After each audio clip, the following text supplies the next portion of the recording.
Joel. Sabi niyo po, hindi niyo kilala, hindi kayo nanonood. Pero ngayon, nahiyaho kayo, napababain siya doon sa sasakyan.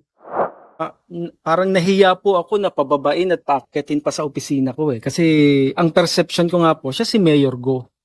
Wala ho talaga akong alam na magpapanotaryo po siya ng kung sino. Ang sabi lang po ay magpapanotaryo daw.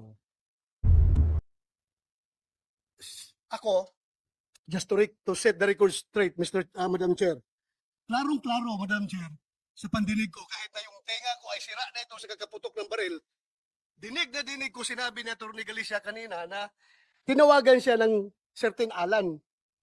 Tapos ngayon, nung sinabi na niya ngayon na dinay na niya na hindi niya alam yung last name ng Alan na tumawag sa kanya, nagbago ng statement niya na ang tumawag doon sa kanya, sekretary niya. Hindi ba halata, attorney, na umiiwas ka? Dahil kung si Alan ang tumawag sa iyo, sigurado yan, Alan de la Cruz. Lalabas yan sa cellphone mo eh. Hindi ka man magpunbok ng first name lang. May plus name yan, Alan de la Cruz. Ngayon, nung tinanong ka kung anong family name ni Alan, nagbago ng istorya mo. Sabi mo na, nagtawag sa iyo yung sekretary mo. Dinig na dinig ko, attorney, kahit i-playback natin yung recordings dito. Sinabi mo kanina, kay yung tanong ni Senator Joel o ni Senator Risa, na may tumawag hiyo, Alan, huwag tayong maglukuhan dito dahil nakakahiya na, puro tayo lukuhan dito. Ayusin natin ito. Attorney, you are facing a committee na nag-imbestiga. So, are you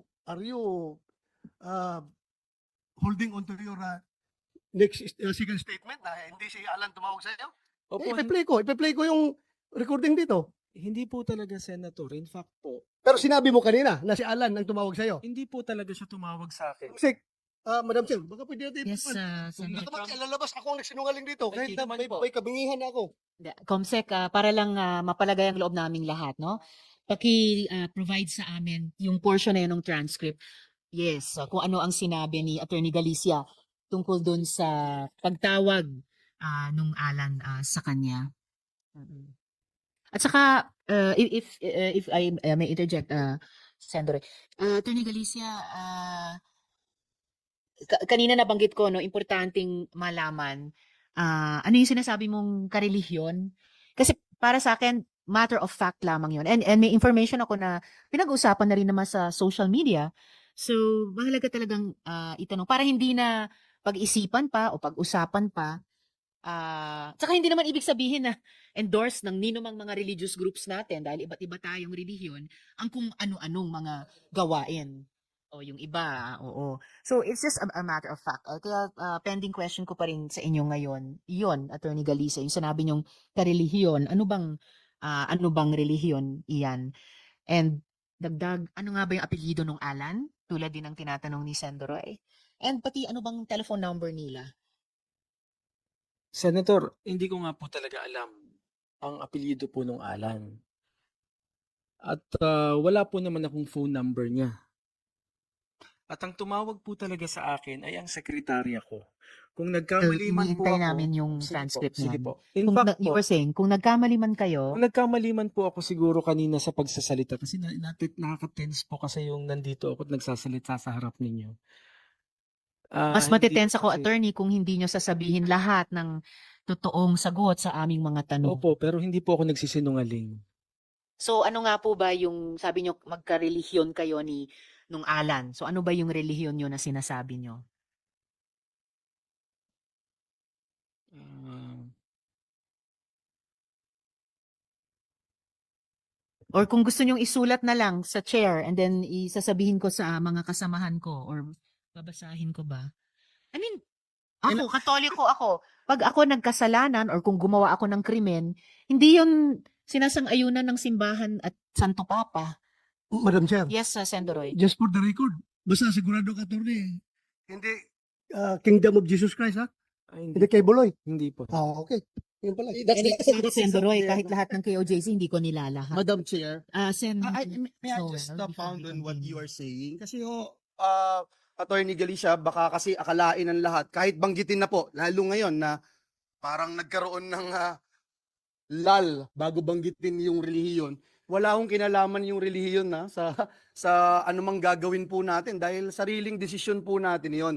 Ngayon, pag hindi nyo po sinabi rin, yun ang magiging dating kasi sa taong bayan na parang pag ganito yung relihiyon, ganito yung gagawin. Hindi po ganun. Kaya paulit-ulit po nating sinasabi yun, walang kinalaman anumang paniniwala o relihiyon dito dahil sa huli, ang bawat desisyon na gagawin natin, the decision we make dictates the life we live. So, yun po yun, no? Tayo yung nagdidesisyon sa bawat desisyon natin. Walang kinalaman yung relihiyon. Salamat, Madam Chair. Salamat, Sen Joel. Attorney Galicia, familiar po ba kayo sa Diaryo Arangkada? May Opo. role ba kayo doon? Meron po. Okay, so familiar. Ano pong role nyo doon sa Diaryo Ako po Arangkada? yung publisher nun. Okay, publisher. So, parte po talaga kayo sa Diaryo. So, bakit yung sinasabi na di kayo updated sa balita? Hindi ba, Arangkada, dapat up to date. Oo. Hindi ba kino-cover ng Diaryo Arangkada itong mga pagdinig namin tungkol kay Alice In-expect Guo? ko na po na yun po ay sasabihin po ninyo. Yes. Pero sabi ko nga po sa inyo, I'm just trying to be truthful po sa pagsasalita ko dito. Pero sa totoo lang po, hindi ko po talaga alam na may warrant of arrest siya. Hindi ko alam kung maniniwala kayo sa akin, pero yun po ang totoo. Well, mahirap po sa publisher ng Diaryo Arangkada. Kung Diaryo Atrasado, maniniwala ako na hindi nyo alam na may warrant of arrest po sila. Attorney, lumaki daw si Alice Guo sa farm at nakatira sa Tarlac. Bakit kaya sa Bulacan pa po siya nagpanotaryo? Yan po. Alam ko po, tatanungin nyo rin po yan. At ang sagot ko po ay hindi ko po alam. Sa lahat naman ng notaryo sa Bulacan, bakit kayo pa po ang pinili niya? No? Hindi ko rin po masasagot. Kung personal ko po, Tinanong nyo ba siya kung sino nag-rekomenda sa kanya sa inyo para maging notaryo niya? wala po akong natanong na ganun eh. Ang sabi niya lang po sa akin, alis na lang po, salamat po attorney at wala na pong gustong tumulong sa akin. Parang, I wish that were true, pero hindi totoo eh. Mukhang maraming tumutulong na makatakas at kung ano-ano pa, makagawa ng mga akusasyon laban sa kanya na di umano ay kanyang ginawa at dahan-dahan ay nagsasurface po kami ng mga ebidensya dito sa aming mga pagdinig. So, sinasabi niyo po, lahat ito coincidence lang na dinami-dami ng mga abogado at notaryo sa Pilipinas na kayo ang napili ni Alice Guo na maging notaryo sa kanya.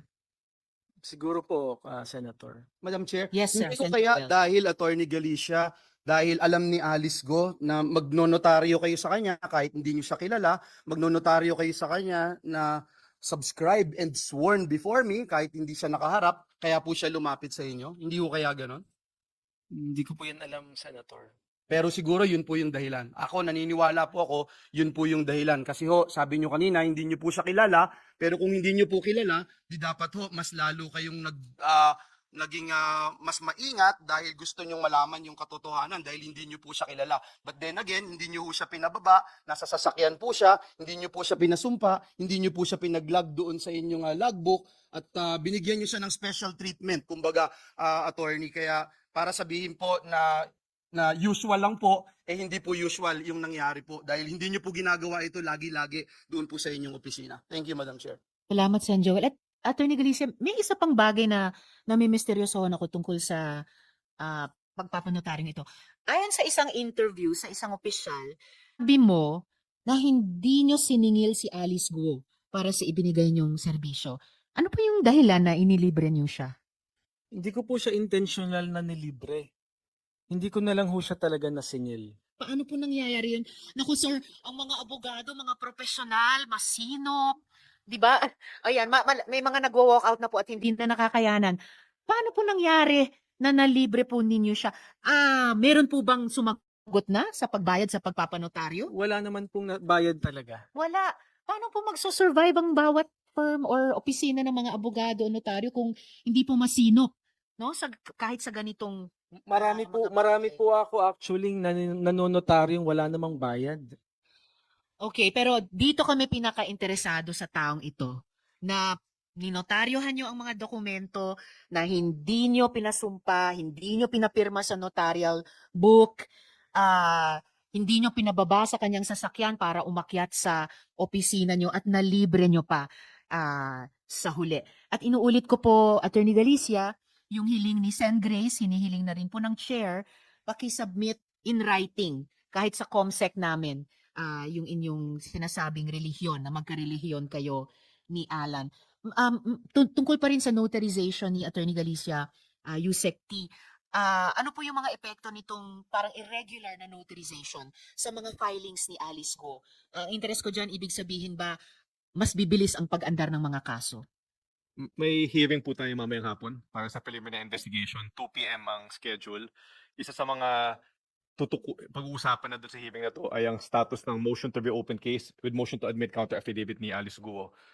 Ipapaubayan na lang namin sa prosecution panel kung ano magiging pasya nila dito. Pero para sa akin, matimbang tong mga nabunyag dito ngayon, ano, na may problema tayo sa pagnotaryo ng counter affidavit ni Alice Guo, at bukod doon, galing sa kapatid niya mismo na kasama si Mayor Alice na lumabas ng bansa.